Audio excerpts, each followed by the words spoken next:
I could feel the weight of the project in every line of code I typed, but no one seemed to notice. Not really. Delta was my baby, the AI that could predict supply chain inefficiencies before they happened. It was going to change everything, but I knew better than to expect a pat on the back. I was just the quiet guy in the corner, heads down, doing the work. Mark, on the other hand, was everything I wasn't. He was the smooth talker, the salesman with a perfect smile, and no real technical skill. He didn't have to understand the system to sell it. He had a knack for charming the higher-ups, which is probably why he always had a seat at the table while I was dismissed. I'm not good at playing office politics. Never have been. So, when I overheard Mark in the break room talking about his project, Delta, I froze.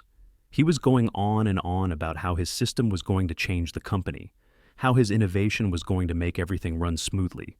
His words were like a slap in the face, but it wasn't just that he was taking credit.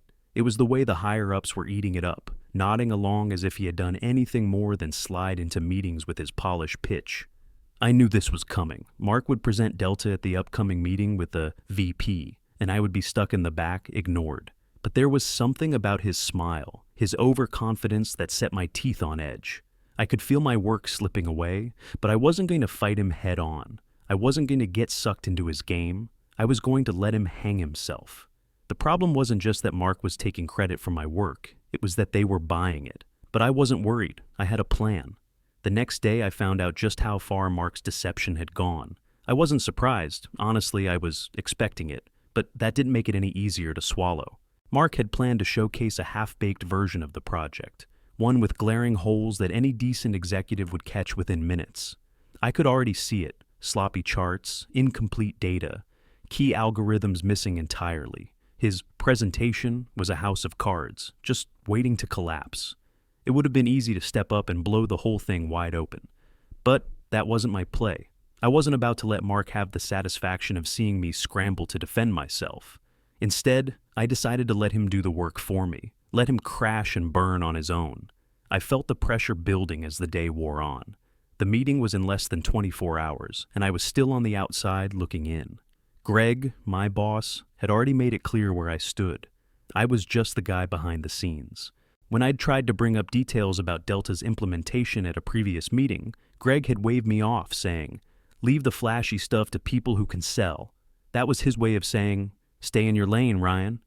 So I did. But now I was watching Mark set himself up for a fall, and it was hard not to feel the weight of it all. That night, long after everyone else had left, I stayed at the office. The building was almost empty, just the low hum of servers and the flickering fluorescent lights to keep me company. The silence was like a blanket, heavy and thick. I could almost feel the weight of the air as I worked. I had a few last tweaks to make to Delta, fine-tuning some of the predictive models, but I couldn't let my focus slip. Not now. I copied the final, working version of the project from my laptop onto a USB stick. It was everything Mark's half-baked effort wasn't: clean, efficient, and functional. Then I opened up the shared drive. Mark's presentation was sitting there, untouched, just waiting for the morning to come and destroy him. Without hesitation, I replaced it with my own version, an incomplete, broken draft that would fall apart the minute the executives asked any real questions. I wasn't trying to ruin Mark's career, but I wasn't going to let him take credit for my work either. This wasn't about revenge. It was about letting the truth come out without me having to say a word. It would be clean, quiet, and in the end, undeniable. I sat there for a moment, just staring at the screen. Then, with a steady hand, I opened my email and typed out a message to Alex, a friend I could trust. He knew what was going on, and I had to let someone know that I'd made my move. "Done what needed to be done," I wrote. Simple, no drama, just facts. Before I hit send, I attached a backup of the real work, password protected just in case. Mark might try something, but I wasn't going to leave anything to chance. I clicked send and leaned back in my chair. The rest was out of my hands now. The room felt suffocating as I sat in the back, trying to keep my cool.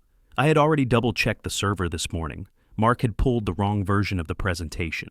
He was walking straight into a trap, but it was up to him to trip over his own feet. I had no intention of stepping in until I had to. Mark strode to the front, all smiles and too much cologne, his suit way too expensive for someone who didn't know the first thing about what we were doing. He was overcompensating, trying to convince everyone that he was the one who'd cracked the code. He clicked through the first few slides I had put together, and I could already see the wheels turning in his head. He was proud of himself, but it was only a matter of time before the cracks started showing. I leaned back in my chair, trying to look as uninterested as possible, but I could feel the tension in my chest tightening with every passing second.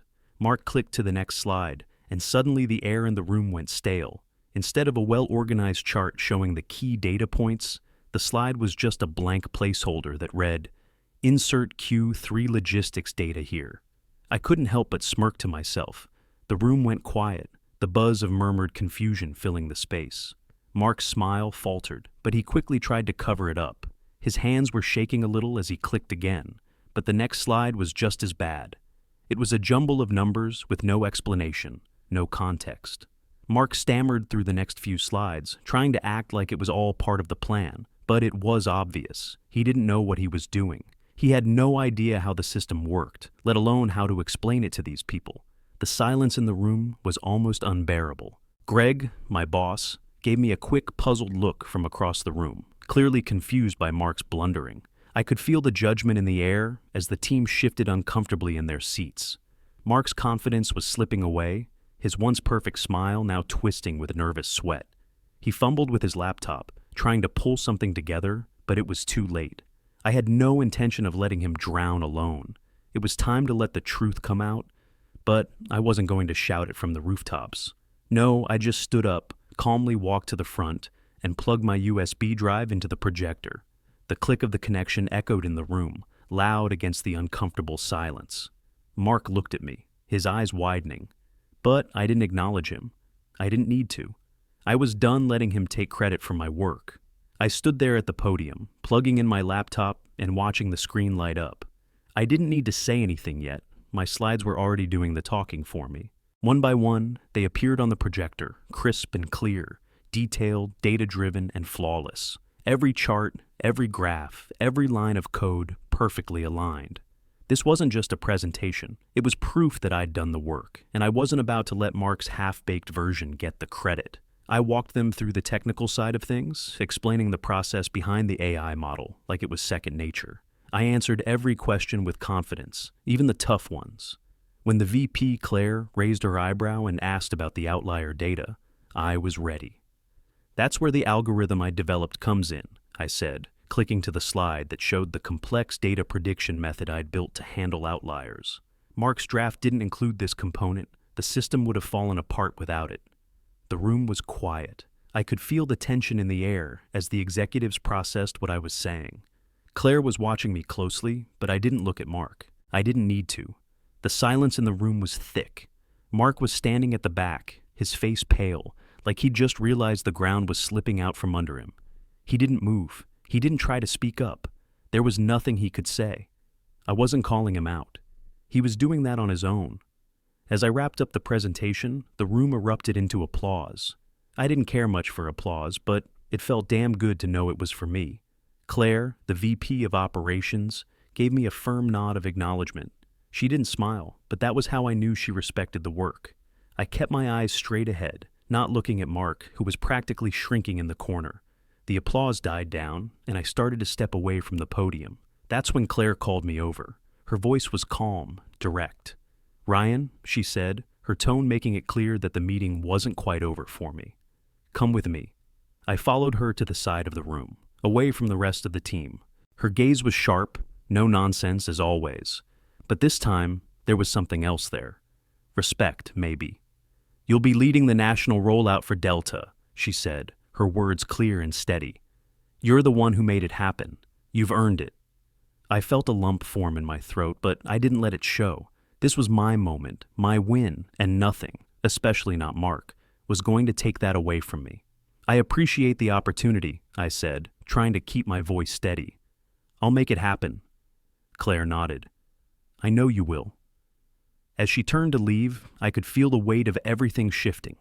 Mark might have been the one standing in front of the room, but I was the one who walked away with the real victory. As soon as the meeting ended, I stepped into the hallway, trying to process everything. It felt like the air was lighter somehow, like the weight that had been hanging over me for so long was finally gone. But before I could take a breath, I heard him. Mark. He appeared in front of me, his face red with anger, his fists clenched at his sides. He looked like he wanted to rip me apart, but I didn't flinch. I just stood there, watching him, calm.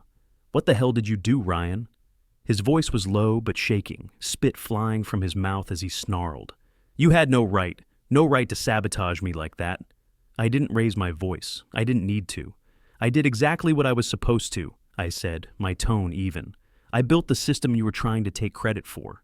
You got exposed because you didn't know what you were talking about." His eyes narrowed, and for a second, I saw the fury in them. But then something else flickered there. Fear, realization. He knew he was busted. He slammed his fist against the wall, the sharp sound echoing down the hall. Then, without another word, he spun on his heel and stormed off, the floor practically shaking with each step. I didn't move. I just stood there, a small, quiet victory in the pit of my stomach. It wasn't over, but it felt like the moment I'd been waiting for. The tension in the office was palpable the rest of the day. Word spread fast, and suddenly, people who had never given me the time of day were offering congratulations. I was getting nods in the hallways, people coming up to me with words of respect that made my skin itch with the weight of it all. I wasn't used to this. Hell, I hadn't even wanted this. But it felt good. But then there was Greg, my boss. He didn't look at me once the entire day. Every time I saw him in the hallway, he quickly turned his head and hurried off, like he was avoiding a confrontation. It wasn't lost on me. I knew what was happening. He was trying to distance himself, maybe embarrassed that he hadn't backed me when he should have. But that didn't matter. I was done worrying about his approval. I wondered briefly if Mark would try something else, if he'd try to get even, try to weasel his way back into the spotlight somehow. But for now, I was in control. He'd made his move and lost. And for the first time in a long time, I felt like I finally had a place in this company that no one could take from me. A week had passed since the presentation, and the buzz in the office was still thick, though it felt different now, more respectful maybe, but also cautious. I knew I had made my mark, but even so, there was a part of me that still couldn't quite believe how fast things had shifted. Then the email came. It was from Claire, the VP of Operations. The subject line alone made my pulse quicken. National Rollout, Ryan Williams. I opened it immediately. The message was short, professional, but the words hit me like a punch to the chest. She'd been impressed by my work, she wrote, and as a result, I'd been officially made the lead for the national rollout of Delta. The project was going big, really big, and they needed someone with my skill set to take it from here. For a second, I just stared at the screen. It felt surreal. A year ago, I was the guy no one noticed, sitting in the back of the room, typing away on code no one cared about. Now, I was the one in charge of the next big thing. I thought about Mark, probably long gone from the company by now. His departure wasn't a shock, it was the timing that had me wondering. Later that same day, another email arrived, this one from HR. Mark was gone. Effective immediately. No reason given, no explanation, just a clean break. It was too perfect, too obvious. The pieces fell into place. I didn't need to hear the details to know what had happened. I could feel the shift in the office. People who had once ignored me now sought my opinion. The same people who barely acknowledged my existence were now offering unsolicited advice. And then there was Greg, my manager. He couldn't look me in the eye. Every time I saw him in the hallway, he awkwardly nodded and mumbled praise, like he didn't quite know how to handle the situation. But I wasn't buying it. I didn't need his approval anymore. Still, I kept my head down. I didn't let the attention get to me. I wasn't in this for the praise or the office politics. I'd always been a quiet, behind-the-scenes kind of guy. And that's where I was most comfortable. The work spoke for itself, and that was enough for me. As I sat back in my chair, reading through the email from Claire again, I couldn't help but wonder if the tides had truly turned. Could I trust that this was the beginning of something different, or was it just a brief flicker before things went back to the way they'd been? Then, I caught the last line of Claire's message. "I've been monitoring Mark's behavior for a while, Ryan. You've shown exactly what this company needs." A smile tugged at the corner of my lips. Claire had known all along. She'd seen through Mark long before I did. 6 months had passed since everything went down, and the company was thriving. The rollout of Delta was a huge success, and now I was managing a growing team of developers. It felt surreal to be in this position, but I wasn't going to let myself get distracted by the noise. The work was still the most important thing. I'd been promoted to a leadership role, and the transition hadn't been easy. There was a lot more responsibility now, more pressure, more people depending on me. But it was exactly what I wanted. It felt like I was finally in control, building something real, something that couldn't be taken away, no matter what anyone else thought or said. But every now and then, I'd think about Mark, not with anger anymore. Honestly, I'd long moved past the humiliation and the petty games he tried to play. The feeling that had stuck with me for so long was gone, replaced by a quiet satisfaction. I did what needed to be done. I didn't need to rub it in his face or get caught up in the drama. The truth had come out, and that was enough. One morning, as I was going over some reports at my desk, I noticed a folded piece of paper sitting there. It was a note. I opened it, expecting maybe an update on some project or a quick memo. Instead, it was from Mark. I recognized his handwriting immediately. "You were right. Congrats on your promotion." That was it. No apology, no regret, just a bitter, terse statement. For a moment, I stared at it. I could feel my pulse quicken, a flash of anger rising up, but it was brief. I didn't need to keep the note. I didn't need to hold on to any part of that moment. So I crumpled it up and tossed it in the trash without a second thought. And just like that, it was done. There was something freeing about it. The weight of the past, the anger, the tension, it all seemed to lift a little more. Mark's departure hadn't been just a loss for him. It was a reminder for me. The loudest voices in the room don't always win. The ones who scream the most don't necessarily get to take credit for everything. I'd built something real, something no one could take from me. Not Mark, not Greg, not anyone. I'd done the work, and it spoke for itself. That was the only victory I needed.